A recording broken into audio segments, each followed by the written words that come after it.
Velumani, நத்த Viswanathan, Anbazhagan, Veeramani, Vijay Bhaskar, CV. Shanmugam இப்படி 8-9 பேர் அமைச்சர் ஆகியே ஆகணும்னு நிற்கிறாங்க. இவர்கள் விஜயோடு பேசி செங்கோட்டையனோடு தொடர்பில் இருக்கிறாங்க. இவர்கள் அமைச்சர் பதவி கொடுப்பதற்கும் ஏற்றுக்கொண்டாங்க. இந்த ப்ராசஸ் போயிட்டு இருக்கு. இப்போ அதிமுகவிலிருந்து அதிமுகவே ஆதரவு கொடுக்குற மாதிரி கட்சிக்காரன் பூரா 10 வருஷமா அதிமுக எடப்பாடி தான் மைண்ட்ல செட் ஆயிடுச்சு. இனி வேலுமணி பொதுச் செயலாளர் அதிமுக தலைவர் என்பதை எந்த கட்சி தொண்டனும் ஏற்றுக்க மாட்டான். இவர்கள் விஜய் கட்சியினுடைய எம்எல்ஏவா மாறி போய் விடுவார்கள் எதிர்காலத்தில். எடப்பாடி என்ன சார் முடிவு எடுப்பாரு? எடப்பாடி ஒண்ணு இல்லைங்க. இல்ல எடப்பாடியால தனிப்பட்ட முறை என்ன பண்ண முடியும்? மெஜாரிட்டி எம்எல்ஏக்கள் இருக்காங்க.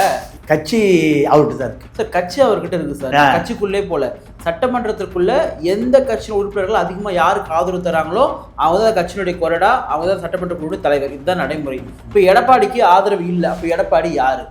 எடப்பாடி ஒரு எம்எல்ஏ, அதிமுகவுடைய பொதுச் செயலாளர். சரி, பாஜகவுடைய ஆதரவு யாருக்கு இருக்கு? எடப்பாடிக்கா இல்ல வேலுமணிக்கு இருக்கு. இப்போ பாஜகவுடைய ஆதரவு வேலுமணி அவர்களுக்கு இருக்கு. அதிமுகவுடைய எம்எல்ஏ ஆதரவும் வேலுமணிக்கு இருக்கு. எடப்பாடிக்கு ஒண்ணுமே இல்லையே.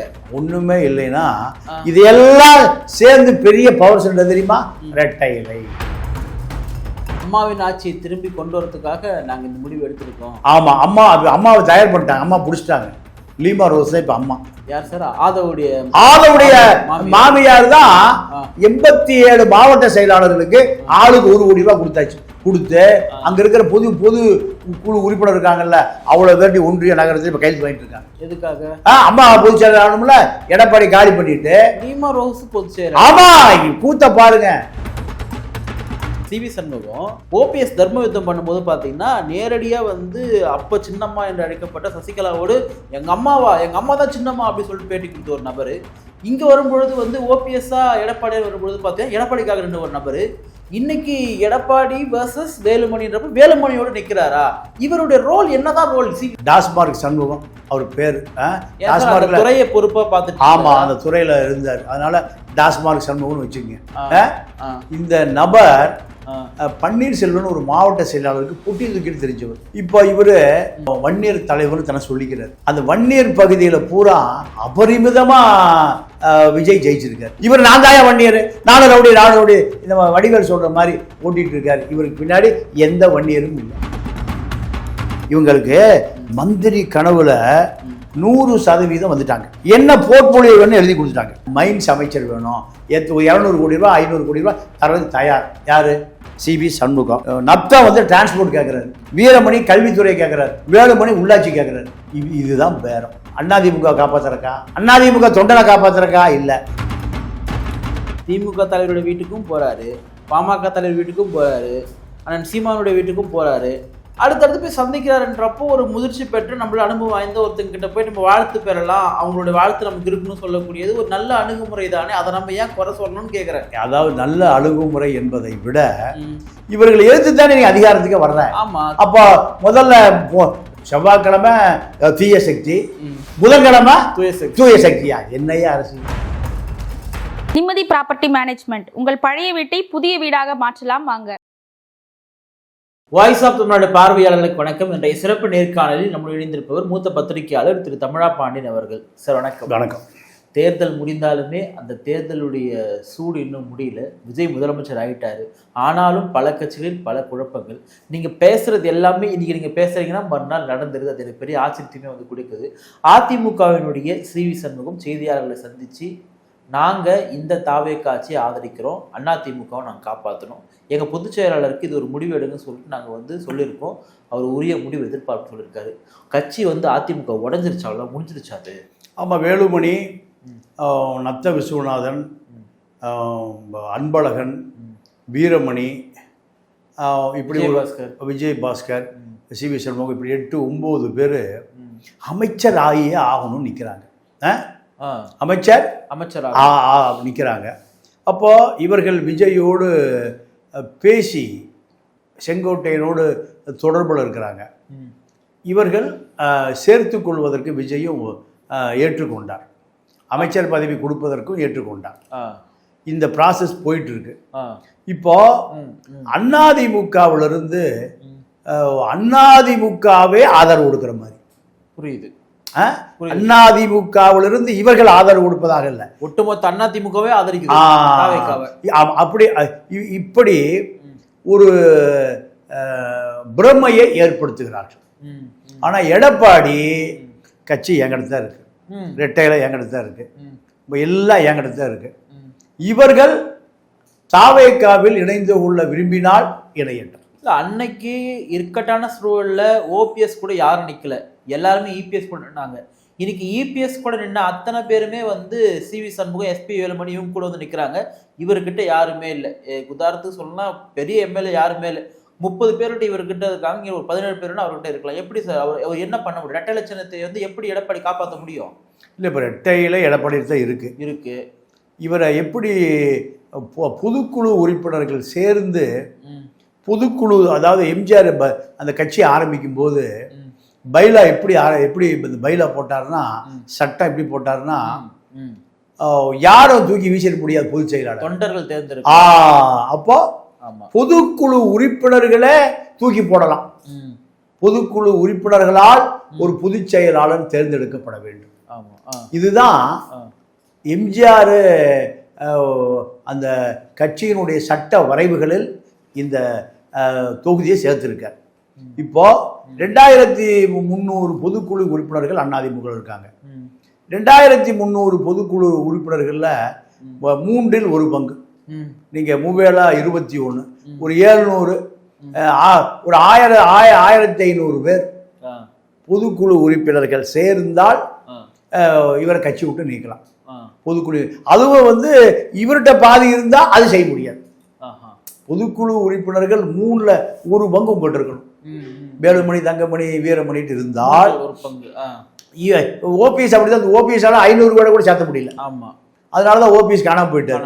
ஓபிஎஸ் அவனுக்கு டீ கடை வச்சுக்காரு, டீ கூட வாங்கி தர மாட்டார். அப்போ அதனால போயிட்டாங்க. இப்போ இந்த வேலையை வேலுமணி தலைமையில செய்யறாரு. இப்போ சிவி சண்முகம் ஒரு வார்த்தை பயன்படுத்துறாரு, நாங்க பாஜக கூட்டணியில் இருந்தோம், எங்களுக்கு தோல்வி கிடைச்சிருக்கு, அப்ப இதை நாங்க மறுபரிசோதனை பண்ணணும்னு சொல்றாரு. நீங்க ஏற்கனவே சொல்லிருக்கீங்க வேலுமணி வந்து பிஜேபி அரசு கட்டுப்பாட்டுல இருக்குன்னு சொல்லியிருக்கீங்க. அவர் கூட இருக்கக்கூடிய இவங்க பிஜேபி கூட தான் நாங்க தோத்தன்னு சொல்றது முரணா இருக்கு. இல்லை, எல்லாமே முரண் தான். அதிமுகவினாலே முரண் தான், திமுகனால முரண் தான். நீங்க திமுக அதிமுகவை அளவிட நீங்க சட்ட ரீதியாகவோ, ஜனநாயக ரீதியாகவோ, கொள்கை ரீதியாகவோ, கோட்பாடு ரீதியாகவோ பார்ப்பது என்பது இனிமேல் அந்த கருத்தை மாத்திக்க. அந்த கருத்தை மாத்திக்கணும். ஜனநாயகம் இருக்கிற இடத்துலதான் கொள்கை கோட்பாடு இருக்கும். இவர்களுக்கு என்னைக்கு அண்ணாதுரை அதிகாரத்துக்கு வந்தாரோ அன்னைக்கே கொள்கை கோட்பாடு, சித்தாந்தம், வேதாந்தம் எல்லாமே குழி தோண்டி புதைக்கப்பட்டோம். அதனால உங்களுடைய வரையறை அளவிட நீங்க முரண்பாடா இருக்க. இதை யார்கிட்ட போய் கேட்கலாம்னா, நீங்க வீரபாண்டி கிட்ட கூட போய் கேட்க முடியாது. சிபிஐ வீரபாண்டி இருக்கார்ல, என்னங்க கொள்கை முரண்பாடா இருக்க. அங்க தளி ராமச்சந்திரன் பல கொலைகளை பண்ணவர், ஜெயலலிதாவால் குண்டாசால் போடப்பட்டவர், அவரு தான் அந்த கட்சியை வழி நடத்துறாரு. யாரு? சிபிஐ தலைவர் பூரா போய் அங்க ஸ்விம்மிங் பூல்ல நீச்சல் அடிச்சுட்டு வர்றாங்க. இப்போ சிபிஎம் ஒரே கட்சி. அங்கதான் நீங்க கேட்கிற கேள்வி எல்லாம் ஒரே ஒரு கட்சி, 2 எம்எல்ஏ சண்முகம், அவங்ககிட்ட இந்த கேள்வியை கேட்கலாம். அதிமுகவுல நீங்க பேட்டி கொடுக்குறாருல, சாயங்காலம் போது நீங்க கேளுங்க, என்ன சொன்ன, கொள்கையா, கோட்பாடா, முரணா, அதெல்லாம் நம்ம மறந்துட்டோம். சிவி சண்முகத்தை தனிப்பட்ட முறையில் கூட கேட்க விரும்புறேன். சிவி சண்முகம் ஓபிஎஸ் தர்ம யுத்தம் பண்ணும்போது பார்த்தீங்கன்னா நேரடியா வந்து அப்ப சின்னம்மா என்று அழைக்கப்பட்ட சசிகலாவோடு எங்க அம்மா தான் சின்னம்மா அப்படின்னு சொல்லிட்டு பேட்டி கொடுத்த ஒரு நபரு, இங்க வரும்பொழுது வந்து ஓபிஎஸ்ஸா எடப்பாடியார் வரும்பொழுது பார்த்தீங்கன்னா எடப்பாடிக்காக நின்ற ஒரு நபரு, இன்னைக்கு எடப்பாடி வர்சஸ் வேலுமணின்றப்ப வேலுமணியோடு நிற்கிறாரா? இவருடைய ரோல் என்னதான் ரோல் சிவி? அதாவது டாஸ்மார்க் சண்முகம் அவர் பேர், துறையை பொறுப்பா பார்த்துட்டு, ஆமா அந்த துறையில இருந்தார். அதனால டாஸ்மார்க் சண்முகம்னு வச்சுக்கோங்க. இந்த நபர் பன்னீர்செல்வன் ஒரு மாவட்ட செயலாளருக்கு பொட்டி தூக்கிட்டு தெரிஞ்சவர். அதிமுக போறாமே பொட்டி தூக்குவான், வேட்டி மடிச்சு கொடுப்பான், சட்டம், இதுதான் அவன் தகுதி. இப்போ இவரு வன்னியர் தலைவர்னு தன்னை சொல்லிக்கிறார். சரி, ஆனா அந்த வன்னியர் பகுதியில பூரா அபரிமிதமா விஜய் ஜெயிச்சிருக்காரு. ஆமா. அப்போ வன்னியர்கள் பூரா எங்க போயிட்டான்னா விஜய் கிட்ட விஜய்கிட்ட போயிட்டான். மீதி இருக்கிற வன்னியர் திமுகவுக்கு போயிட்டான். மீதி இருக்கிற வன்னியர் அன்புமணிட்டு போயிட்டான். அப்ப இவருக்கு யாரு இருக்கா? இவர் நான் தாயா வன்னியர், நானும் ரவுடி இந்த வடிவேல் சொல்ற மாதிரி ஓட்டிட்டு இருக்காரு. இவருக்கு பின்னாடி எந்த வன்னியரும் இல்லை. ஆனால் எடப்பாடி இவரை ஒரு வன்னியர் லீடரு, வன்னியர் சமூகம் அப்படின்னு அவரை வச்சிருக்காரு. ஆனா இப்ப இந்த நபர் என்ன பண்றாருன்னா, நான் எப்படியாவது மந்திரி ஆயிரணும்னு அதிமுக ஜெயிச்சிரும், மந்திரி ஆயிரலாம்னு நினைச்சாரு. அதிமுக தோத்து போச்சு. சரி பரவாயில்ல, அதிமுக எடப்பாடி எப்படியாவது திமுகவோட கூட்டணி சேர்ந்து விஜய முறியடிச்சிடலாம் ஒரு திட்டம் போடும்போது இவர் மந்திரி கனவுல நேரம் டெல்லி போய் எம்பியா இருந்ததை ரிசைன் பண்ணிட்டு மந்திரி பதவி ஏற்பதற்காக கிளம்பி வர்றாரு. மந்திரி சபையில் எடப்பாடி முதலமைச்சர், திமுக ஆதரவு கொடுக்குது, அவ்வளவு வேகமா ரிசைன் பண்ணிட்டு மந்திரி சபை என்ன சட்ட மந்திரி, சட்டத்துறை வேணுங்கிறதுக்காக இன்பதுரைன்னு ஒருத்தர் இருந்தார்ல, அவரு தான் எடப்பாடிக்கு சட்ட ஆலோசகர், எங்க டெல்லி கிளியில போயிட்டு இருந்தாரு. இவர் இப்ப சட்ட அமைச்சர் ஆவதற்கு அவர் அன்னைக்கே பேக் பண்ணி விட்டார் டெல்லிக்கு. யார நீ தடையாறக்கூடாது, எனக்கு ரூட்டை கிளியர் ஆகணும், இன்பதுரை நீ டெல்லி போயிரு, நீங்க எடப்பாடி அவர் டெல்லிக்கு அனுப்பிச்சிருங்க நமக்கு. ஏன்னா அவர் வக்கீல், இவர் வாய்தா வக்கீல். யாரு? சி.வி. சண்முகம் டாஸ்மார்க்கு வக்கீல். அப்போ நேரா பாண்டிச்சேரி போறாரு. எல்லாம் ரெடி, எப்போ பதவி கேட்கலாம். அப்போ அதுவும் என்ன ஆயிடுச்சு, புட்டுக்கிட்டு போச்சு. இப்போ வேலுமணி, தங்கமணி, வீரமணி, பாஸ்கர், விஜய் பாஸ்கர், நப்த விஸ்வநாத காது தெரியாது, கண்ணு கேட்க தெரியாது. இங்கே கூப்பிட்டீங்கன்னா அங்கே பார்ப்பாரு. 78 வயசில் அமைச்சர் ஆகணும்னு இந்த கும்பல் பூரா 8 போர்ட்போலியோ, எவ்வளவு 8 போர்ட்போலியோ மந்திரி. இப்போ இவங்களுக்கு மந்திரி கனவுல 100% வந்துட்டாங்க, 100% வந்துட்டாங்க. என்ன போர்ட்போலியோ வேணும் எழுதி கொடுத்துட்டாங்க. ஆமா ஆமா ஆமா. அதாவது இதுல என்னன்னா, இவர் தமிழ்நாடு மைன்ஸ் அமைச்சராக இருந்தார்ல சி.வி. சண்முகம், மைன்ஸ் அமைச்சராக இருந்த பொழுது எவன் குவாரி ஆரம்பிச்சாலும் இவர் ஒரு பார்ட்னர். இன்னைக்கு இவருக்கு மாசம் ஒரு 50 கோடி 100 கோடி ரூபாய் வரைக்கும் வருது வருமானம். ஆமா, மைன்ஸ் அமைச்சராக எவன் மைன்ஸ் ஆரம்பிச்சாலும் அவர் ஒரு பார்ட்னர். இவர் சகோதரர் ராதாகிருஷ்ணன் தான் இவெல்லாம் பார்ப்பார். ஒரே பையன் பைக் ஆக்சிடென்ட்ல, நான் அதெல்லாம் அதில் சிறுமைப்படுத்திருக்கா சொல்ல. அப்போ இவ்வளவு கோடி சம்பாதிச்ச வாரிசு இல்லையா? வாரிசே இல்லாம இடுப்பு கீழே சொத்துக்கு வாரிசே இல்லையே. அப்போ இவர் இப்போ மைன்ஸ் அமைச்சர் வேணும்னு டிமாண்ட் வச்சிருக்காரு. எது அமைச்சர்? ஏன்னா குவாரி ரினியூல் பண்ணணும்ல. இப்ப இந்த கவர்மெண்ட் வந்து ரினியூல் பண்ண மாட்டான். இப்ப எல்லா லைசன்ஸ் இருக்கிற பார்ட்டி பூரா சபரிசன் அப்படியே அங்க போயிட்டான். யாருக்கிட்ட? ஆதவர்கிட்ட போயிட்டான். அப்போ ஒரு குவாரிக்கு 50 கோடி இல்லைன்னா ஆதவரிச்சா எனக்கு பார்ட்னர் விடுன்னு கேட்பான். எதுல? குவாரியில, மைன்ஸ்ல. அதனால மைன்ஸ் அமைச்சர் வேணும். 200 கோடி ரூபாய் 500 கோடி ரூபாய் தரது தயார். யாரு? சி.வி. சண்முகம்.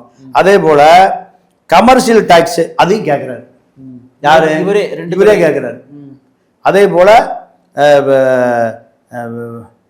நப்தா வந்து டிரான்ஸ்போர்ட் கேட்கிறாரு. வீரமணி கல்வித்துறை கேட்கிறாரு. இப்படி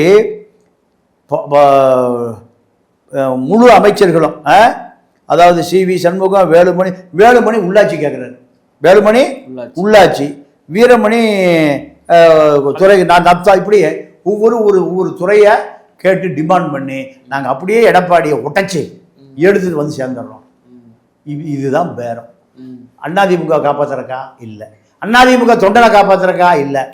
அம்மாவின் ஆட்சியை திரும்பி கொண்டு வரதுக்காக நாங்கள் இந்த முடிவு எடுத்திருக்கோம். ஆமா, அம்மாவை தயார் பண்ணிட்டாங்க. அம்மா பிடிச்சிட்டாங்க.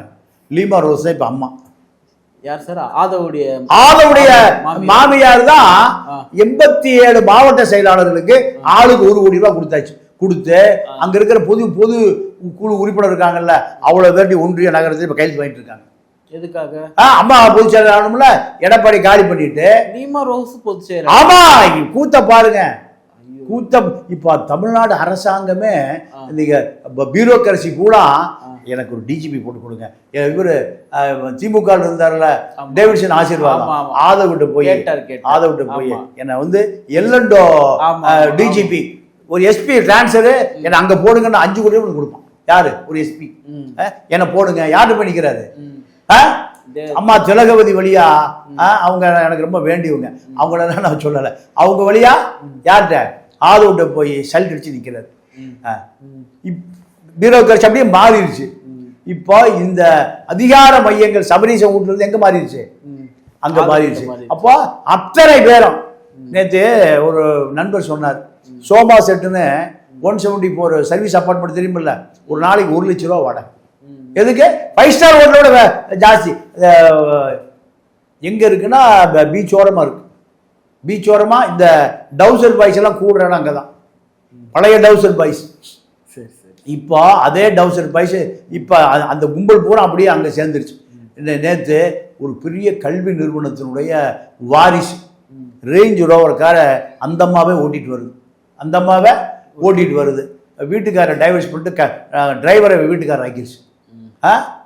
நான் குழு தான் சொல்ல, முழுசாலாம் சொல்ல மாட்டேன். அப்போ அந்த அம்மா சோமா செட்டில் வந்து இப்போ எல்லாமே ஜீன்ஸ் பேண்ட்டு, அதாவது கருப்பு டாப்ஸ் போட்டுட்டு வந்து குடிச்சிட்டு கும்மாடம் போட்டு சண்டை தகராறு.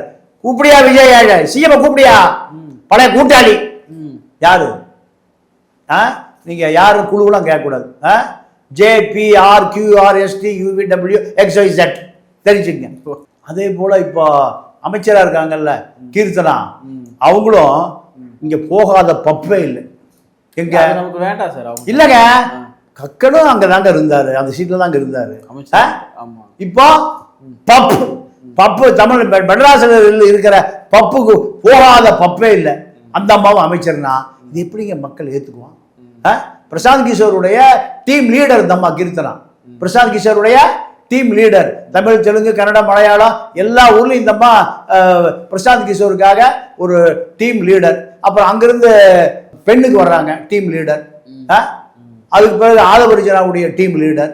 இப்போ அமைச்சர்னா மெட்ராஸ் இருக்கிற எல்லா பப்புக்கும் அந்த அம்மா போகாத பப்பே இல்லையா சொல்ல. அப்போ இதெல்லாம் எப்படி பேசவே கூடாதா? இதுதான் இப்போ இங்கே அரசியல்.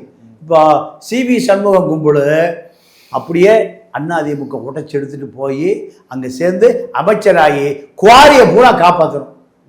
வேலுமணிக்கும் எனக்கு தெரிஞ்சு ஒரு 50 குவாரி தமிழ்நாடு கர்நாடகா இருக்கு. இங்கே காரணம்பேட்டையில் ஒரு குவாரி இருக்கு. யாருக்கு? வேலுமணிக்கு. அது மாதிரி நிறைய குவாரி. ஒரு குவாரி சொல்றேன். எடப்பாடி வந்து என்ன சார் முடிவு எடுப்பாரு? எடப்பாடி ஒண்ணு இல்லைங்க. இல்ல எடப்பாடியால தனிப்பட்ட முறை என்ன பண்ண முடியும்? மெஜாரிட்டி எம்எல்ஏக்கள் இருக்காங்க, கட்சி அவர்கிட்ட தான் இருக்கு சார். கட்சி அவர்கிட்ட இருக்கு சார். கட்சிக்குள்ளே போல சட்டமன்றத்திற்குள்ள எந்த கட்சியின் உறுப்பினர்கள் அதிகமா யாருக்கு ஆதரவு தராங்களோ அவங்க தான் கட்சியினுடைய கொறடா, அவங்க தான் சட்டமன்ற குழு தலைவர். இதுதான் நடைமுறை. இப்ப எடப்பாடிக்கு ஆதரவு இல்லை. அப்ப எடப்பாடி யாரு? எதுக்கு? எடப்பாடி ஒரு எம்எல்ஏ, அதிமுகவுடைய பொதுச் செயலர். இல்ல இது இப்போ இது உடையாதா? இது மாறாதா? இது மாறாது. அதாவது இல்லங்க, மெஜாரிட்டி போயிட்டாங்களா அந்த பக்கம்? இல்ல எம்எல்ஏக்குல கட்சி கிடையாது. சரி, பாஜகவுடைய ஆதரவு யாருக்கு இருக்கு? எடப்பாடிக்கா இல்ல வேலுமணிக்கா? வேலுமணிக்கு இருக்கு. ஆமா. இப்ப பாஜகவுடைய ஆதரவு வேலுமணி அவர்களுக்கு இருக்கு. அதிமுகவுடைய எம்எல்ஏ ஆதரவு வேலுமணிக்கு இருக்கு. எடப்பாடி ஒண்ணுமே இல்லையே. ஒண்ணுமே இல்லைன்னா இதெல்லாம் சேர்ந்து பெரிய பவர் சென்டர் தெரியுமா? ரெட்டை இலை. நீங்க கட்சிக்காரன் பூரா 10 வருஷமா அதிமுக எடப்பாடி தான் மைண்ட்ல செட் ஆயிடுச்சு. இனி வேலுமணி பொதுச் செயலாளர் அதிமுக தலைவர் என்பதை எந்த கட்சி தொண்டனும் ஏத்துக்க மாட்டான். நீங்க 10 வருஷம் மைண்ட் செட் ஆயிடுச்சு. யாரு சிஎம்மா இருந்துட்டாரு, அதிமுக பொதுச் செயலாளர், மாநாடு ஈநாடு எல்லாம் நடத்திட்டாரு. இப்போ ரெட்டை இலையை அவ்வளவு சீக்கிரம் உடைச்சி எடுக்க முடியாது. ரெட்டை இலைய உடைச்சி எடுக்க முடியாது. இவர்கள் விஜய் கட்சியினுடைய எம்எல்ஏவா மாறி போய் விடுவார்கள் எதிர்காலத்தில். இவங்க எல்லாருமே அமைச்சரவை கேட்கிறாங்க. நீங்க சொல்ற மாதிரி விஜய் அவர்கள் கொடுத்தா கூட அது அவருடைய ஆட்சிக்கு அவப்பேரை உண்டாக்காதா? ஏன்னா இப்போ விஜய் அவர்களுக்கு ஏன் மக்கள் ஓட்டு போட்டு சிஎம் ஆக்குனாங்க? ஃப்ரெஷ்ஷா இருக்காரு, கரப்ஷன் பண்ண மாட்டாரு, 2 திராவிட கட்சிகளும் வேணான்றதுக்காக தான் மெஜாரிட்டியா ஓட்டு போட்டாங்க. அதுதான் உண்மை. அப்ப மறுபடியும் அதிமுக காரங்களாம் நீங்க கூப்பிட்டு இந்தாப்பா உனக்கு 4 அமைச்சரவைன்னு சொல்லிட்டு கொடுத்தா அவர் மேல நன்மதிப்பு போயிடுமே. இல்ல அவருக்கு தெரிஞ்சுதான் சேர்த்துறாரு. ஸ்டாலின் வீட்டில் போய் சரண்டர் ஆகிட்டார். அப்பா நான் திருட போகிறேன், நான் கொள்ளையடிக்க போறேன் மக்கள் காசெல்லாம். இப்போ எஸ்என்ஜே ஜெயமுருகன் பேசிட்டு இருக்கேன். ஸ்டாலின் அவர்களோட சிஎம் பேசுறது சமரசம் ஆயிட்டேன். இல்ல ஒரு மரியாதை நிமித்தம் மரியாதை ஜெயலலிதா மரியாதை வந்து கருணாநிதி வீட்டுக்கு போயிருக்குமா? போனது கருணாநிதி ஜெயலலிதா வீட்டுக்கு ஒரு நாகரிக அரசியல ஒரு எதிர்கட்சியும் அரவணைக்கூடிய அரசியல் திரு விஜய் பண்றாரு அப்படின்றப்ப நம்ம பாராட்டணும் தானே. இல்ல இது அப்ப ஜெயலலிதாவை நீங்க பாராட்ட மாட்டீங்களா? கருணாநிதி பாராட்ட இல்ல அந்த மாதிரி எதிரி மைண்ட் செட் இருக்க வேணாம். நம்ம அரசியல் எதிரியா இருக்கலாம், பட் ஒரு நட்பு ரீதியா ஒன்னா இருக்கிறது என்ன தப்புன்னு சொல்லிட்டு அதான் இப்போ காங்கிரஸும் பாஜகவும் டெல்லியில பார்த்தா பேசிக்கிறாங்க. ஆமா, டெல்லியில பார்த்தா பேசிக்கிறாங்க பண்றாங்க. ராகுல் காந்தி அவர்கள் மோடியை கட்டி பிடிச்சிட்டு வர நாடாளுமன்றம். ஆமா, இதெல்லாம் இருக்கு. ஆனா ராகுல் காந்தி கிளம்பி நேரா மோடி வீட்டுக்கு போயிட்டாருன்னா, மோடி வீட்டுக்கு போய் சப்பாத்தி சாப்பிட்டாருன்னா, பாவ் பாஜி சாப்பிட்டாருன்னா காங்கிரஸ்காரர் என்ன நினைப்பான்? இல்ல சார், அவரு இல்ல சார் நான் கேட்கிற விஷயம் சார், திமுக தலைவருடைய வீட்டுக்கும் போறாரு, பாமக தலைவர் வீட்டுக்கும் போறாரு, அண்ணன் சீமானுடைய வீட்டுக்கும் போறாரு, அடுத்தடுத்து போய் சந்திக்கிறாருன்றப்போ ஒரு முதிர்ச்சி பெற்று நம்மள அனுபவம் வாய்ந்த ஒருத்தங்கிட்ட போய் நம்ம வாழ்த்து பெறலாம், அவங்களுடைய வாழ்த்து நமக்கு இருக்குன்னு சொல்லக்கூடியது ஒரு நல்ல அணுகுமுறை தானே. அதை நம்ம ஏன் குறை சொல்லணும்னு கேட்கிறேன். அதாவது நல்ல அணுகுமுறை என்பதை விட இவர்களை எதிர்த்து தானே நீங்க அதிகாரத்துக்கு வர்ற. ஆமா, அப்போ முதல்ல செவ்வாய்க்கிழமை தீய சக்தி, புதன்கிழமை தூய சக்தியா? என்னையா அரசியல்? இல்ல எனக்கு தெரியும். அதாவது உலகத்தில் இப்படி ஒரு கொள்கையே இல்லை. அரபியும் யூதனும் எனக்கே கை கொடுத்துருக்கானா? கொடுக்கவே மாட்டான். இல்லைங்க, 2 பேரும் கை கொடுத்துக்கிட்டுங்க, ஒரு நல்ல வரலாறு இல்லை. 2000 ஆண்டு வரலாறு அரபியும் யூதனும் யுத்தம் செய்வதுதான் வாழ்க்கை. இவன் அவனை அழிச்சே விட்டான், அதை அவன் திருப்பி பழி வாங்கிட்டே இருக்கான். இதுதான் யுத்தம்.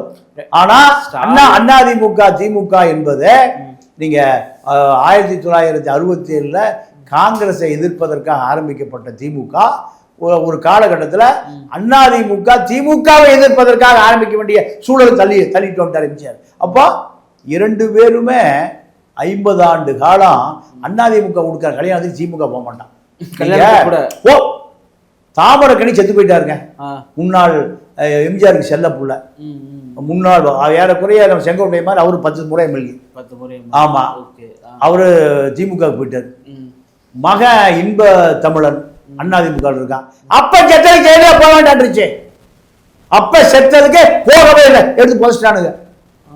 என்ன காரணம் கேட்டீங்கன்னா, ஜெயலலிதாவை நீங்க நேரடியா உரிமையில பேசுறாரு. எங்க சட்டமன்றத்தில் இல்ல, ஒரு கூட்டத்துல அந்த அம்மா. அதாவது என்ன நடக்குதுன்னா, இந்த அவர் ஏடிஎம்கள் இருக்காரு, தாமரக்கணி சுருளிபுத்தூருக்கு அந்த அம்மா பிரச்சாரத்துக்கு போகுது. பிரச்சாரத்துக்கு போயிட்டு கிளம்ப போகும்போது சொல்லுவாங்க எல்லாத்துக்கும் அது ஒரு விவசாய ஊர், கூலி விவசாயிகள் பூரா விவசாயத்துக்கு போயிட்டான். சாயங்காலம் தான் கூலி விவசாய வேலையை முடிச்சுட்டு ரோட்டுக்கு வருவான். அப்போதான் ரோடு ஊரா கூட்டமா இருக்குன்னு இதை செங்கோட்டைங்கிட்ட சொல்றாரு. செங்கோட்டை தானே லைட் பிடிக்கிற பார்ட்டி, டார்ச் லைட்டு. அப்போ செங்கோட்டை ஜெயலலிதா சொல்லல. அப்போ இந்த அம்மா நடுவில் கிளம்பி வருது, ஒரு மயில காணும். எல்லாம் அவன் கூலி வேலைக்கு போயிடுவான்ல. அப்போ கூப்பிட்டு என்னடி நீ என்ன கூட்டம் ஏற்பாடு பண்ண, உனக்கு அறிவு இருக்கா? நீ எல்லாம் ஒரு ஆளா? நீ எல்லாம் எம்ஜிஆர் என்ன போடாவா அந்த மாதிரி தெரியுமா? அந்த அம்மா வாயத்துல வந்து கூவம், சசிகலா ஒரு கூவம், 2 கூவம் அடிக்குதுங்க. அதை சொல்லிட்டான்.